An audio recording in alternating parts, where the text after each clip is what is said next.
Quase ninguém para pensar nisso, mas faz quase 2000 anos que Jesus deu uma ordem aos seus discípulos: ide por todo o mundo e pregai o evangelho a toda criatura. Mas o que aconteceu durante todo esse tempo? Como essa mensagem atravessou séculos e chegou até você? Nesse vídeo eu vou te mostrar a história do cristianismo, de Jesus até você. Depois de ressuscitar, Jesus disse aos seus discípulos: fiquem em Jerusalém, até que do alto vocês sejam revestidos de poder. E então serão minhas testemunhas, na Judéia, em Samaria e até os confins da terra. Pouco tempo depois, após sua ascensão ao céu, o Espírito Santo desceu e capacitou aqueles homens para a maior missão da história: levar o Evangelho ao mundo. Mas existe um detalhe curioso. Mesmo com essa ordem, os discípulos não saíram imediatamente pregando pelo mundo. Eles permaneceram em Jerusalém. E mais do que isso, eles acreditavam que a mensagem era principalmente para o povo judeu. Afinal, Jesus era o Messias prometido a Israel. Na mente deles, se o gentio quisesse ser salvo, precisaria primeiro aceitar o judaísmo. Mas tudo isso estava prestes a mudar. Dois acontecimentos deram início à maior expansão da história. O primeiro foi a perseguição. Lideranças religiosas judaicas começaram a perseguir os cristãos, e depois o próprio Império Romano passou a enxergar o cristianismo como uma ameaça. Prisões, violência, morte. Ser cristão podia custar a vida, e foi exatamente isso que fez tudo se espalhar. Os cristãos foram obrigados a fugir de Jerusalém. Mas aqui está o mais poderoso. Enquanto fugiam, eles pregavam. De cidade em cidade, de casa em casa, a mensagem não parava. E o mais impressionante? O crescimento da igreja não veio de grandes líderes, mas de pessoas comuns, pescadores, comerciantes, gente simples, que não conseguiam ficar em silêncio. Por onde passavam, falavam de Jesus. Mas ainda havia uma barreira. O evangelho ainda estava, em grande parte, limitado aos judeus. Até que algo aconteceu, que mudaria o destino do cristianismo para sempre. Pedro teve uma visão, e foi levado até a casa de um homem chamado Cornélio, um gentio. E ali, algo inesperado aconteceu. Deus mostrou claramente: a salvação não era só para Israel, era para todos, sem distinção, sem precisar se tornar judeu primeiro. Esse momento quebrou uma barreira que existia na mente dos discípulos, e abriu o caminho para o evangelho alcançar o mundo inteiro. E então surge um dos personagens mais importantes dessa história, Paulo, um homem que antes perseguia cristãos, mas que teve um encontro com Jesus, e a sua conversão mudou tudo. Deus o levantou como apóstolo dos gentios, e através dele, o evangelho começou a se expandir para além de Israel, alcançando nações, culturas e povos diferentes. A perseguição. Mas essa expansão chamou atenção, e não demorou muito para o cristianismo se tornar um alvo direto do Império Romano. Os cristãos tinham uma fé diferente. Eles não adoravam o imperador como Deus, não participavam dos cultos pagãos, e por isso eram vistos como perigosos. A primeira grande perseguição veio com o imperador Nero. No ano 64 d.C., um grande incêndio destruiu parte de Roma. E para fugir da culpa, Nero acusou os cristãos. O que veio depois foi brutal. Cristãos foram torturados, executados em público e até usados como tochas humanas, queimados vivos para iluminar os jardins do imperador. Mas não parou por aí. Décadas depois, surgiu outro perseguidor, o imperador Domiciano. Ele exigia ser adorado como Senhor e Deus, e qualquer um que se recusasse era perseguido. Cristãos foram presos, exilados e mortos. Foi nesse período que o apóstolo João foi enviado para a ilha de Patmos. Com o tempo, as perseguições ficaram ainda mais organizadas. No governo de Trajano, uma regra foi estabelecida: cristãos não deveriam ser caçados, mas se fossem denunciados e se recusassem a negar sua fé, seriam executados, e assim continuou. Em várias regiões do Império, ser cristão era viver com risco constante de morte. Mas uma das fases mais intensas veio com o imperador Diocleciano. No início do século IV, ele iniciou a maior perseguição da história romana contra os cristãos. Igrejas foram destruídas, as escrituras foram queimadas, cristãos foram presos em massa, e muitos foram mortos por não negarem sua fé. E no meio de tudo isso, havia um lugar que se tornou símbolo desse sofrimento: o Coliseu. Imagine a cena: milhares assistindo, gritos ecoando, e no centro da arena, cristãos. Alguns eram lançados aos leões, outros enfrentavam gladiadores, sem defesa, sem chance, mas com algo que Roma não conseguia entender: uma fé inabalável. E mesmo diante da morte, eles não negavam Jesus. Pelo contrário, muitos morriam proclamando sua fé. E isso criou algo impossível de parar. Quanto mais Roma tentava destruir o cristianismo, mais ele crescia. O sangue dos cristãos se tornou a semente da igreja. Mas então, algo inesperado aconteceu. Uma virada que ninguém imaginava. O mesmo império que perseguia estava prestes a mudar completamente de lado. Fim da perseguição. Depois de séculos de perseguição, algo inesperado aconteceu. O império que matava cristãos estava prestes a protegê-los. Tudo começa com um homem, o imperador Constantino. Antes de uma batalha decisiva, Constantino teria tido uma visão, um símbolo nos céus e uma mensagem: com este sinal vencerás. Ele ordenou que esse símbolo fosse colocado nos escudos de seus soldados e venceu a batalha. A partir desse momento, algo mudou. Constantino passou a favorecer o cristianismo. E no ano 313 d.C., ele tomou uma decisão que mudaria tudo: o Édito de Milão. Esse decreto não tornou o cristianismo a religião oficial, mas fez algo igualmente poderoso: deu liberdade religiosa. Agora, os cristãos não precisavam mais se esconder. Não seriam mais presos por sua fé. Não seriam mais mortos por seguir Jesus. Depois de séculos de dor, a perseguição chegou ao fim. Igrejas começaram a ser construídas.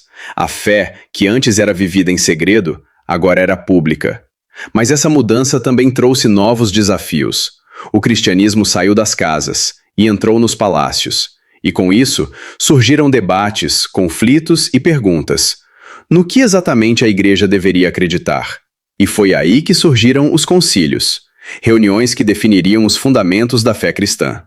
Uma reunião no ano 325 d.C. mudaria para sempre a forma como o cristianismo seria entendido. Concílios ecumênicos. Mas a liberdade trouxe um novo desafio. Antes, os cristãos lutavam para sobreviver. Agora, precisavam definir sua fé. Com o crescimento do cristianismo, começaram a surgir divergências, diferentes interpretações, diferentes ensinamentos, e uma pergunta central: quem é Jesus, de verdade? Foi então que o imperador Constantino convocou uma reunião histórica. No ano 325 d.C., aconteceu o Concílio de Nicéia. Líderes cristãos de várias regiões se reuniram. O objetivo era claro: definir os fundamentos da fé cristã. Um dos maiores debates envolvia um ensinamento chamado arianismo. Ele dizia que Jesus não era plenamente Deus, mas uma criação. Isso gerou uma grande divisão, e foi nesse momento que a igreja tomou uma posição. No Concílio de Nicéia, foi afirmado que Jesus é plenamente Deus, da mesma essência do Pai. Essa decisão foi fundamental, porque definiu uma das bases centrais do cristianismo até hoje. Mas não parou por aí. Outros concílios vieram depois, para esclarecer outras questões importantes, como a natureza de Cristo, a Trindade e a organização da Igreja. Essas decisões moldaram o cristianismo como conhecemos hoje. Mas ainda havia outra questão importante, que muitos nem imaginam. A Bíblia, como conhecemos hoje, ainda não estava completamente definida. Formação do cânon bíblico. Mas havia uma questão que ainda precisava ser resolvida. Algo fundamental para a fé cristã. Quais escritos realmente eram a palavra de Deus? Nos primeiros séculos, circulavam muitos textos, evangelhos, cartas, relatos sobre Jesus. Mas nem todos eram verdadeiros. Alguns eram confiáveis, outros distorciam a mensagem. E isso gerava confusão. A igreja precisava responder: quais livros são inspirados por Deus e quais não são? E aqui vai algo que muita gente não sabe. A Bíblia não caiu pronta do céu. Ela foi reconhecida ao longo do tempo. Os líderes cristãos analisavam os escritos com muito cuidado. Eles observavam alguns critérios. O texto foi escrito por apóstolos ou pessoas próximas a eles. Está de acordo com os ensinamentos de Jesus? Já era aceito pelas igrejas? Com o tempo, um consenso começou a surgir. Livros como os 4 Evangelhos, as Cartas de Paulo e outros escritos foram reconhecidos como autoridade, e assim foi sendo formado o que hoje conhecemos como Novo Testamento. No século IV, essa lista já estava praticamente definida e foi confirmada em concílios regionais da Igreja. Mas por que isso é tão importante? Porque isso definiu a base da fé cristã.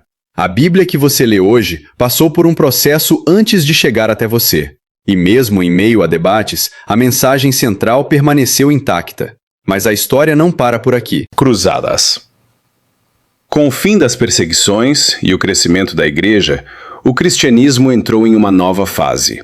Agora, ele não era mais uma fé perseguida, era uma instituição poderosa. E foi nesse cenário que surgiram conflitos que marcariam a história.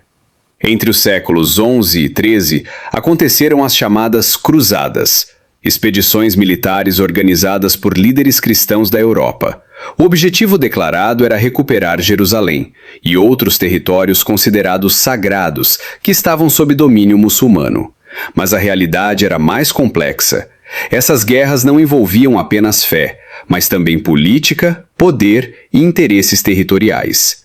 Milhares de pessoas participaram. Cavaleiros, soldados e até civis. Muitos acreditavam que estavam lutando por Deus, mas o que aconteceu foi marcado por violência intensa, batalhas, massacres e sofrimento de ambos os lados, e isso deixou marcas profundas na história. Ponto importante: equilíbrio. Nem tudo o que foi feito em nome do cristianismo refletia os ensinamentos de Jesus. Mesmo assim, esses eventos ajudaram a moldar o mundo medieval, e enquanto guerras aconteciam, algo silencioso começava a crescer. Uma mudança que não vinha das armas, mas da mente. Um movimento cultural começava a transformar o pensamento humano e prepararia o caminho para uma das maiores mudanças da história. Renascimento. Enquanto guerras aconteciam, algo silencioso estava mudando o mundo.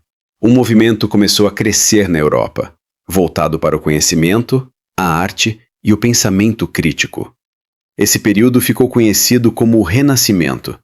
Foi um tempo de redescoberta.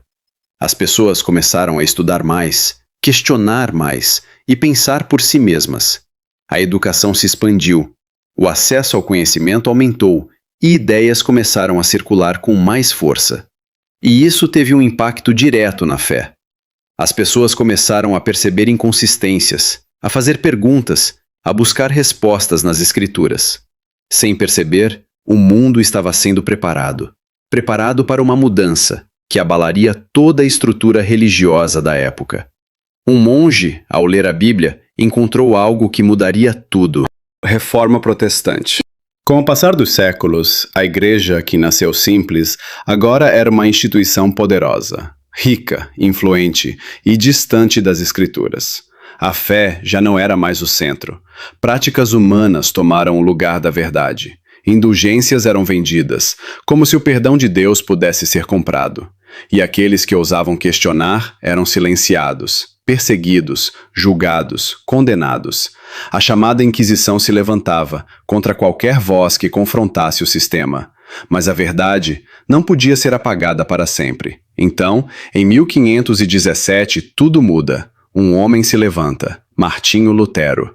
Um monge, inconformado com o que via. Ele escreve 95 teses, denunciando os abusos da Igreja. E ao pregá-las na porta de uma igreja em Wittenberg, ele não inicia apenas um debate, ele acende uma chama.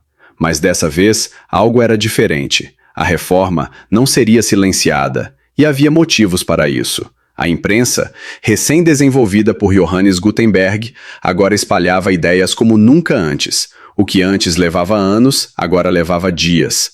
Os nobres, cansados do controle de Roma, começaram a apoiar o movimento. Não apenas por fé, mas também por interesse político e econômico. E talvez o mais poderoso de todos os fatores, a Bíblia, agora traduzida para a língua do povo, sem intermediários, sem distorções. Cada pessoa podia ler por si mesma. A verdade estava livre, e não havia como voltar atrás. Outros homens se levantaram. O rico Zwinglio, na Suíça, defendendo a volta radical às Escrituras. João Calvino, sistematizando a fé e espalhando a reforma por toda a Europa. O movimento cresceu, se fortaleceu e dividiu o cristianismo. De um lado, Roma, do outro, os reformadores, e o mundo nunca mais foi o mesmo. Os grandes avivamentos. A reforma mudou a história. A palavra voltou ao povo. Mas, com o tempo, até aquilo que foi restaurado começou a esfriar. A fé ainda existia, mas faltava vida. E então surgem os avivamentos. Movimentos que não nasceram de instituições, mas de pessoas comuns, buscando a Deus de forma real. Na Inglaterra e nos Estados Unidos, homens como John Wesley e George Whitefield começam a pregar ao ar livre. Multidões se reúnem, pessoas choram, se arrependem, vidas são transformadas. A religião fria é substituída por uma fé viva. Depois vêm outros movimentos. O evangelho atravessa continentes, novas igrejas surgem, missionários são enviados. E algo em comum marcava todos esses momentos, um retorno sincero a Deus. Sem aparência, sem sistema. A mesma chama que começou com os primeiros cristãos, que reacendeu na Reforma, agora estava incendiando o mundo. Como o evangelho chegou ao Brasil? E enquanto o mundo estava sendo impactado, essa mensagem também cruzaria o oceano e chegaria a um novo território, o Brasil. O evangelho chega ao Brasil ainda no período colonial, mas de forma limitada e controlada. Por muito tempo, a fé estava ligada a uma única instituição religiosa, mas isso começaria a mudar. No século XIX, com a abertura dos portos e a chegada de estrangeiros, missionários protestantes começam a entrar no país. Um dos marcos mais importantes acontece em 1858, quando o missionário Ashbel Green Simonton realiza o primeiro culto protestante organizado em língua portuguesa no Brasil. Ali, algo novo começava. A partir desse momento, o evangelho começa a se espalhar. Igrejas são plantadas, Bíblias são distribuídas, pessoas começam a ter acesso direto à palavra. E anos depois, outros movimentos chegam, como o pentecostalismo, que ganha força com missionários como Daniel Berg e Gunnar Wingren. E o Brasil nunca mais seria o mesmo. O que começou com Jesus passou por perseguições, entrou em impérios, foi reformado, viveu avivamentos. Agora estava no Brasil, e não parou.